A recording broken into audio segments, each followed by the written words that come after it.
Sobat Belajar semua yang ada di rumah. Bagaimana kabarnya hari ini? Tentunya semoga selalu sehat dan juga semangat ya. Dan Sobat Belajar semua yang ada di rumah, hari ini bersama aku Kak Rindi, kita masih akan kenalan dengan beberapa jenis tanah. Tapi sebelumnya aku mau kasih tahu nih ke kalian tentang rencana terbaru yang diusulkan oleh pemerintah kita. Kira-kira apa ya? Ini dia. Ialah mengenai sertifikat tanah digital. Nah, sebelumnya kalau kalian memiliki sebidang tanah ataupun orang tua kalian memiliki sebidang tanah ataupun rumah ataupun benda berharga lainnya yang akan dibuatkan menjadi sertifikat, ternyata sertifikat yang dahulunya berbentuk seperti buku seperti ini sekarang udah nggak zaman lagi nih Sobat Belajar. Loh, kok bisa? Kenapa sih? Karena sekarang telah ada wacana dari pemerintah yaitu untuk mengganti sertifikat yang berbentuk buku ini menjadi sertifikat digital. Kok bisa sih? Berdasarkan apa ya? Ini didasarkan pada Peraturan Menteri Agraria dan juga Tata Ruang atau Menteri ATR atau juga bersama dengan Kepala Badan Pertahanan Nasional atau BPN yang diatur pada nomor 1 tahun 2001 mengenai sertifikat elektronik. Hal ini gambarnya seperti apa sih nantinya gambaran dari sertifikat elektronik kita? Kurang lebih gambarannya seperti ini nih Sobat Belajar. Yang mana nanti di dalamnya akan memuat data yang sama dan diberikan kode-kode tertentu untuk dijamin kerahasiaannya. Lalu kenapa sih kok ada wacana seperti ini? Karena sekarang udah menyongsong ya yang namanya industri 4.0 yang semua datanya ini berbasis pada data berupa bahkan seperti data-data yang berada di kertas ini seperti sertifikat. Nah, ini menjadi salah satu alasan untuk apa sih kok sertifikat juga dijadikan sebagai bahan digital. Selain itu, dalam jangka waktu yang lebih lama, sertifikat digital ini lebih aman penyimpanannya Sobat Belajar. Dan juga akan dijaga kerahasiaannya karena akan menggunakan kode-kode tertentu atau kode rahasia sebagai password yang akan dimiliki oleh masing-masing pengguna atau masing-masing user. Nah, berikut adalah mengenai si sertifikat digital. Nah, kira-kira hari ini pembahasan kita mengenai apa ya? Kok bisa-bisanya kita ke sertifikat digital? So, jangan kemana-mana ya, karena sekarang belajar mudah, ayo belajar! Jangan lupa belajar, karena sekarang belajar itu mudah. Ayo belajar! Oke, dan baiklah Sobat Belajar semua yang ada di rumah, hari ini kita akan membahas mengenai jenis tanah dan juga pemanfaatannya. So, mengapa sih penting banget buat kita mematenkan atau memiliki sertifikat berupa tanah, misalkan untuk dijadikan kepemilikan kita, karena itu merupakan bukti yang sah, bukti yang valid untuk kepemilikan. Lalu jenis-jenis tanah seperti apa dan manfaatannya seperti apa yang perlu kita jadikan sertifikat, atau mungkin apakah seluruh tanah yang ada di muka bumi ini patut untuk dijadikan sertifikat? Kita cek dulu yuk. Berikut adalah berbagai macam jenis tanah berserta dengan pemanfaatannya. Nah, Sobat Belajar semua yang ada di rumah udah tahu ya bahwa tanah yang ada di dunia ini, bahkan di muka bumi ini yang setiap hari kita injak ini berbeda-beda. Bisa kita lihat secara kasat mata langsung, misalkan dari warnanya. Kadang kita menemukan warna merah, warna hitam, bahkan terkadang warna kuning atau warna-warna lainnya. Begitu juga dengan teksturnya. Kadang ada tanah yang kasar sekali, atau ada yang berupa seperti kerikil-kerikil yang berbutir-butir besar, atau bahkan ada yang sangat halus. Nah, kenapa ya tanah-tanahnya itu sangat beragam? Hal ini tentunya dipengaruhi oleh faktor-faktor pembentuk dan juga komponen-komponen yang ada di dalam tanah yang membentuk dari segi kesuburannya, warnanya, bentuknya, dan juga zat-zat yang terkandung di dalamnya. Lalu, apa saja jenis tanah? Ini dia jenis-jenisnya. Nah, pertama, kita akan mengenal yang namanya tanah laterit. Nah, saat kita lihat di gambar ini, kesan apa sih yang pertama kalian lihat mengenai si tanah laterit?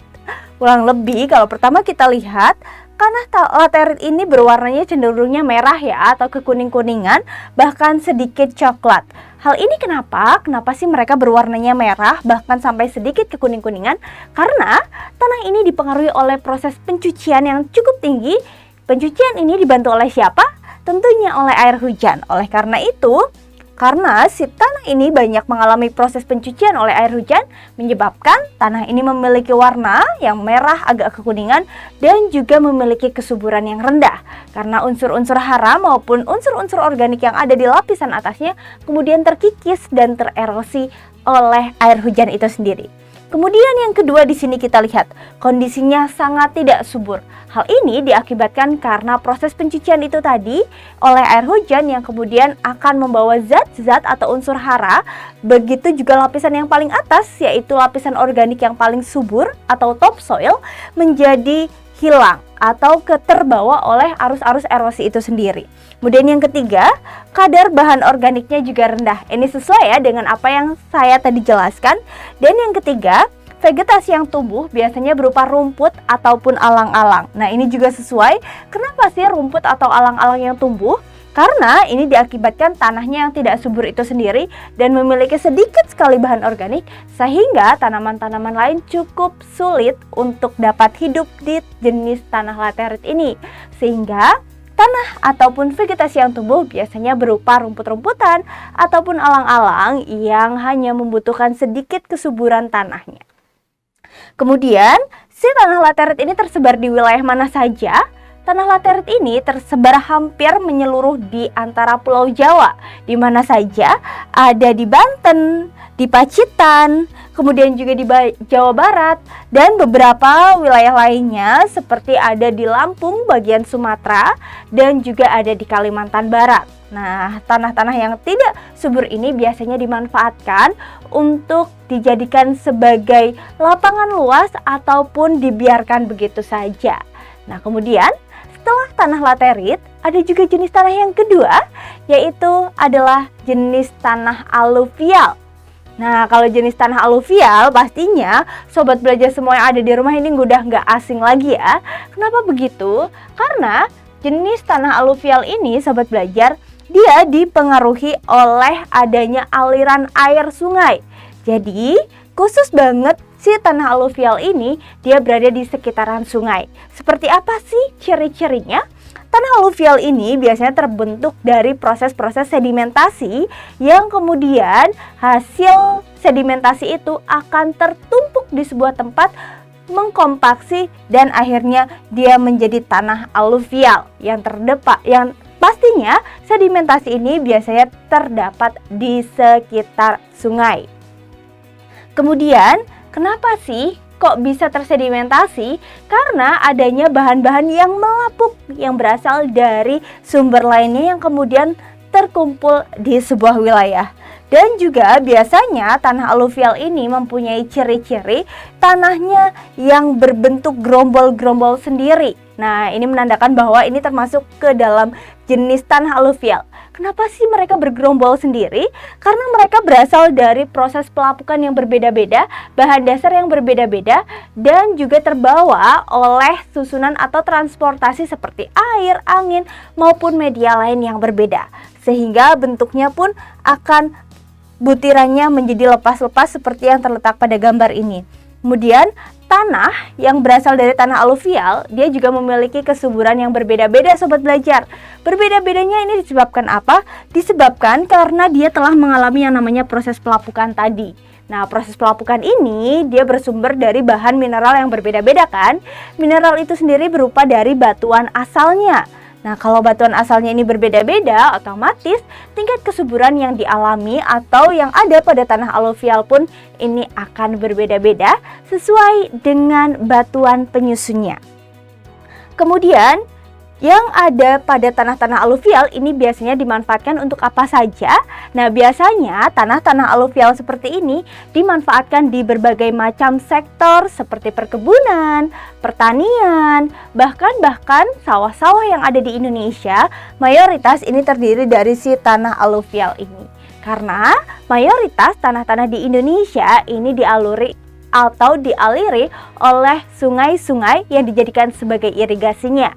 Sehingga mayoritas sawah di Indonesia terdiri dari yang namanya tanah aluvial. Nah, udah kenal ya sama si tanah aluvial. Dan si tanah aluvial ini juga memiliki warna yang agak coklat kemerah-merahan atau bahkan kekuningan.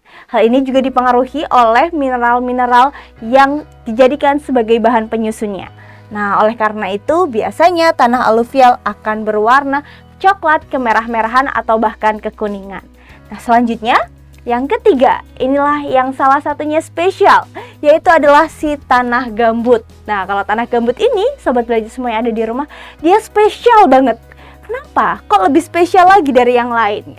Karena kalau si tanah gambut ini, dia 100% ini tersusun dari bahan-bahan organik.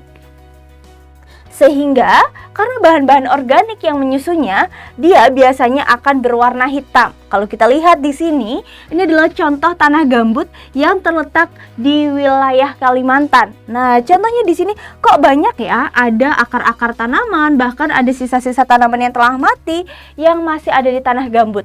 Nah, ini adalah bentuk penyusunnya sobat belajar. Jadi, si tanah gambut ini bahan-bahan penyusunnya memang 100% terdiri dari bahan organik, baik itu berupa flora, fauna, kotoran hewan, kotoran manusia, dan lain sebagainya. Sehingga tanah gambut ini pun tercipta dan mengakibatkan dia memiliki tingkat kesuburan yang juga terendah.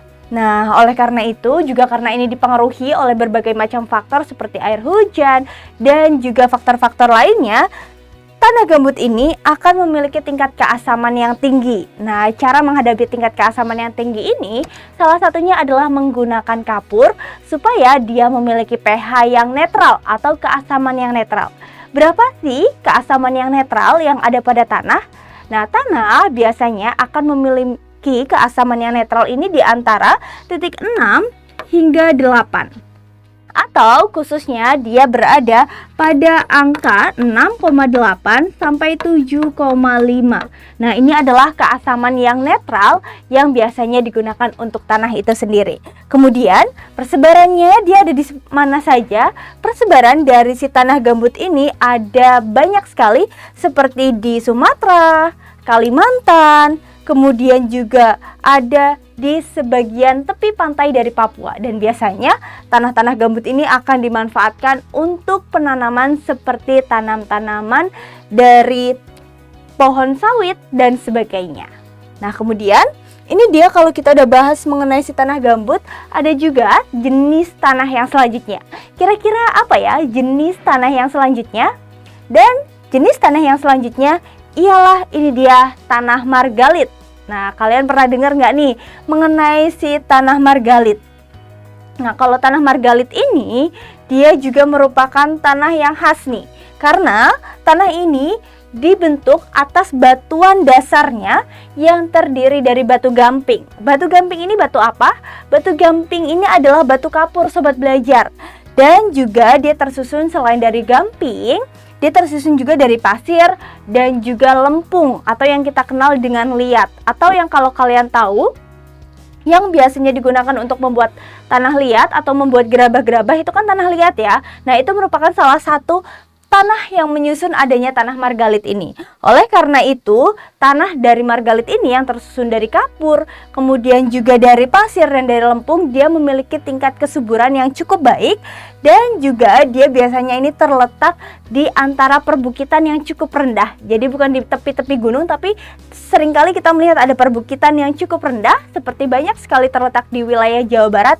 Ini adalah contoh-contoh persebaran dari si tanah margalit ini, yang mana selain di wilayah Jawa Barat, ternyata tanah margalit ini juga banyak sekali dan dapat kita temukan di wilayah-wilayah lainnya, seperti ada Kediri, kemudian juga ada Madiun, ada Madura, ada juga Sulawesi Selatan, dan juga tempat-tempat lainnya. Nah, biasanya tanah-tanah margalit ini akan digunakan oleh para petani untuk dijadikan sebagai menanam tanaman-tanaman seperti pohon jati, kemudian juga ada perkebunan tebu. Karena apa? Karena tanah yang bersifat kering ini sehingga biasanya dimanfaatkan untuk menanam tanaman yang cukup sekali untuk menahan air dan bisa hidup di saat musim kemarau.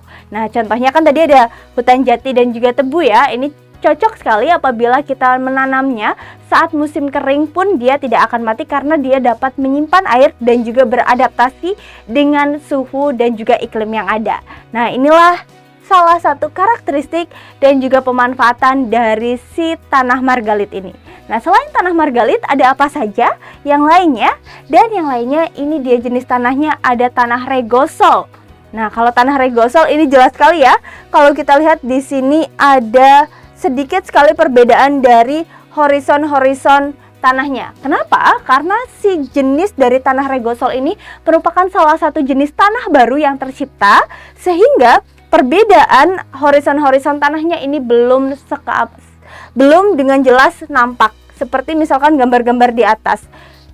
Ini masih masuk dalam topsoil yang perbedaan dari horizon atau lapisan-lapisannya tidak terlalu jelas sehingga kita tidak dapat melihat mana sih yang horizon paling atas, horizon A, horizon O, horizon B, horizon D dan lainnya. Nah, kemudian ciri-ciri lain dari tanah regosol ini adalah dia memiliki butir-butir yang cukup kasar dan biasanya dia akan berwarna kelabu seperti ini sampai berwarna kuning dengan penyusun bahan organik yang cukup rendah. Jadi karena di atasnya biasanya tumbuhan-tumbuhan yang tinggal ini adalah seperti palawija, tembakau ataupun buah-buahan yang biasanya ini akan menyerap air cukup sedikit sehingga ini cukup sedikit juga bahan-bahan organik yang ada di tanah regosol ini. Nah, kemudian juga kandungan bahan organik yang cukup sedikit ini juga membuat tanah yang namanya tanah regosol ini bersifat kurang subur sehingga kurang sesuai kalau kita ingin menanam seperti tanaman padi dan lain sebagainya yang harus memerlukan tanah yang cukup subur dan juga memerlukan air yang cukup banyak. Nah, persebarannya ini ada di mana saja sih tanah regosol? Dia tersebar ada di Pulau Jawa hampir seluruhnya. Kemudian juga dia tersebar di Pulau Sulawesi dan juga sekitar Nusa Tenggara. Nah, wilayah-wilayah yang kering biasanya dia memiliki jenis tanah regosol ini. Nah, selain tanah regosol, ada tanah apa lagi? Tanah yang selanjutnya adalah ini dia yaitu tanah vulkanis. Nah, kalau yang khas dari tanah vulkanis ini adalah karena dia merupakan terbentuk dari material gunung api. Nah, kalau kita lihat ada gunung api yang terbentang di sepanjang Indonesia, artinya ini adalah wilayah persebaran dari tanah vulkanis ini. Nah, dia terciptanya di mana saja? Dia tercipta melalui pasir dan juga debu-debu vulkanis yang mana ciri khasnya ini dia akan memiliki warna hitam, kemudian juga gembur dan juga sangat mudah diolah. Oleh karena dia tersusun atas batu-batuan organik dan juga oleh debu vulkanis, akibatnya dia menjadi tanah yang sangat subur. Nah, biasanya tanah-tanah vulkanis ini dimanfaatkan untuk areal pertanian, perkebunan karena cocok sekali dengan suhu yang cukup dingin di tepi pegunungan dan juga air yang cukup banyak dan tanahnya yang gembur dan subur. Nah, kemudian persebarannya ada di mana saja? Persebarannya hampir di seluruh tanah Indonesia yang dilalui oleh gunung api seperti siapa saja? Seperti provinsi yang ada di Pulau Sumatera, kemudian seluruh provinsi yang ada di Pulau Jawa, di Bali, Nusa Tenggara, kemudian sampai ke Maluku, Papua, dan juga Sulawesi. Ini merupakan persebaran dari si tanah vulkanis ini. Dan kemudian yang kedua adalah tanah litosol. Nah, kalau tanah litosol ini dia merupakan tanah muda yang berasal dari pelapukan batuan yang besar dan juga bersifat keras. Nah, adanya tanah litosol ini, dia biasanya tanahnya ini banyak mengandung pasir dan juga kerikil yang belum melapuk. Jadi, tanahnya biasanya masih memiliki tekstur yang cukup kasar dan juga keras. Dan biasanya tanah litosol ini juga memiliki lapisan horizon yang cukup dangkal atau cukup sedikit karena dia merupakan tanah baru juga yang tersebar di antara wilayah Sumatera, wilayah Jawa Timur, Nusa Tenggara, dan juga wilayah Papua. Lalu biasanya dia dimanfaatkan untuk apa? Biasanya tanah-tanah litosol ini dimanfaatkan untuk tanaman palawija nih sobat belajar. Tanaman palawija itu sebenarnya seperti apa sih? Nah, tanaman palawija itu biasanya berbentuk seperti cabai-cabayan. Jadi saat kalian melihat petani yang menanam tanaman palawija, ini salah satunya adalah bisa aja dia ditanam di tanah litosol. Nah, selain cabai ada apa lagi? Ada mungkin terong dan juga misalkan pare yang dia hanya memiliki akar yang tidak merujuk terlalu dalam ke dalam tanah. Nah, kemudian yang selanjutnya adalah tanah latosol. Nah, kalau tadi ada litosol, sekarang adalah tanah latosol. Nah, kalau tanah latosol ini merupakan salah satu jenis tanah dari litosol yang mana dia memiliki kekhususan dia berwarna merah. Nah, jadi tanah latosol ini juga sering kali disebut dengan istilah tanah merah. Nah, kenapa disebut tanah merah? Tentunya karena dia memiliki warna yang merah, sobat belajar. Jadi, karena warnanya merah ini dia disebut sebagai tanah merah. Nah, tanah latosol ini dia biasanya berkembang pada wilayah yang lembab dan memiliki cukup banyak air, sehingga tanah ini akan berwarna merah hingga coklat. Dan kemudian juga dia biasanya ini memiliki profil tanah yang cukup dalam karena si tanah latosol ini tercipta cukup lama, sobat belajar. Sehingga karena cukup lama dia memiliki profil tanah yang cukup dalam.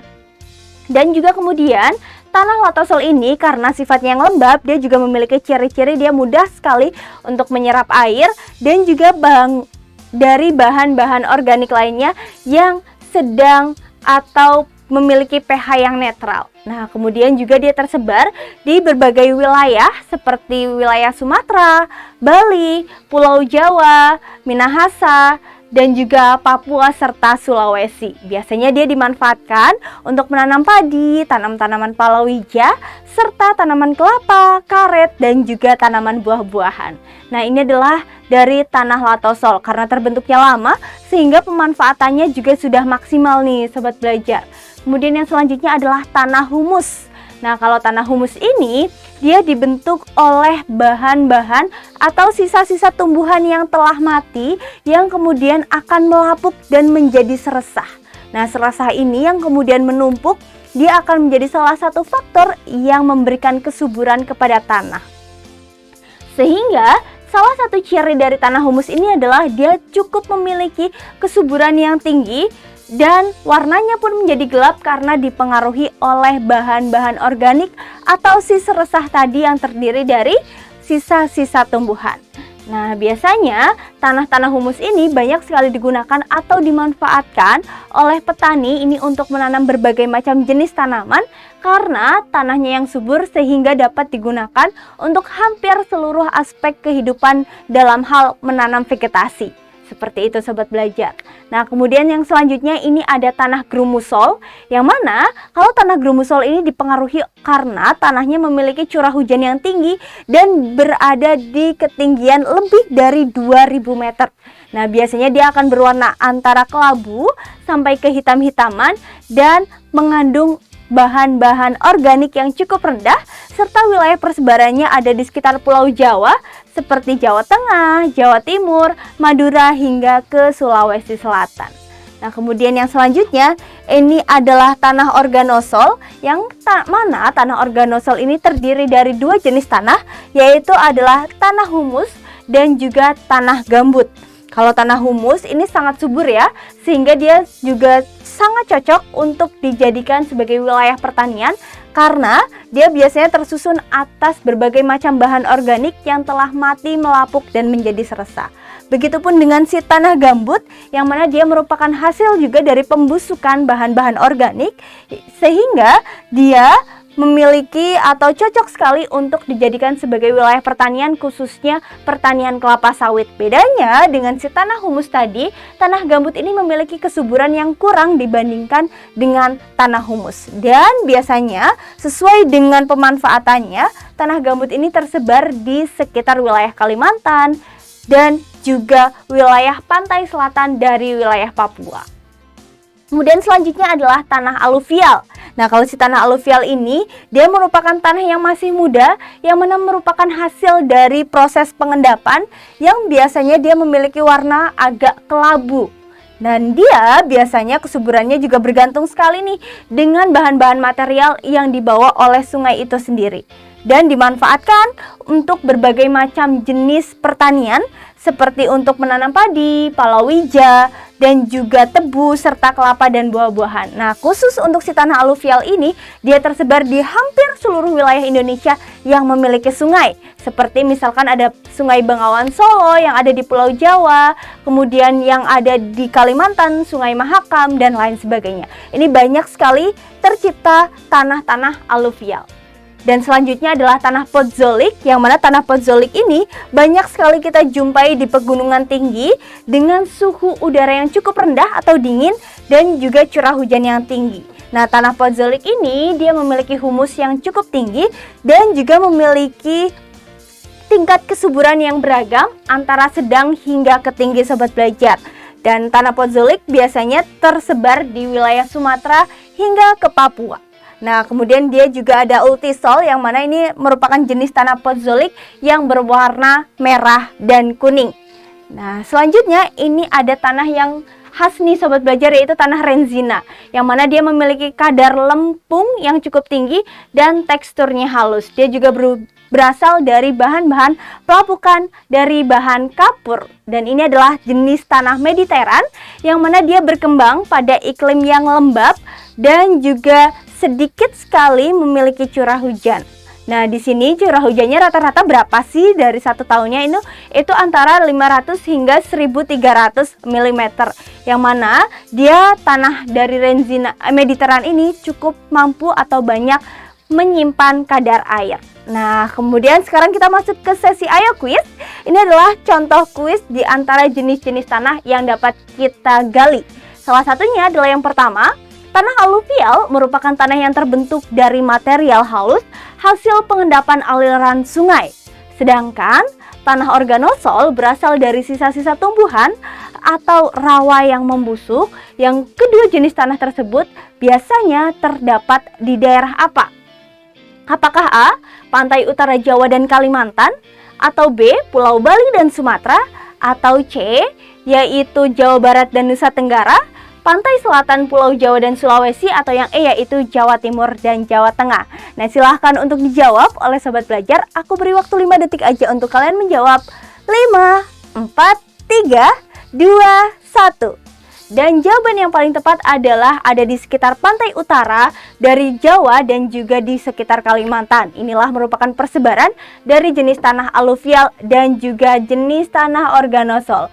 Dan baiklah sobat belajar semua yang ada di rumah, itu dia tadi pembahasan kita mengenai jenis-jenis tanah dan berbagai macam pemanfaatannya. Nah, jadi gimana pembahasan kita tadi? Seru kan? Nah, kalau seru, tetap semangat ya untuk belajar, karena sekarang belajar itu mudah. Ayo belajar! Jangan lupa belajar, karena sekarang belajar itu mudah. Ayo belajar!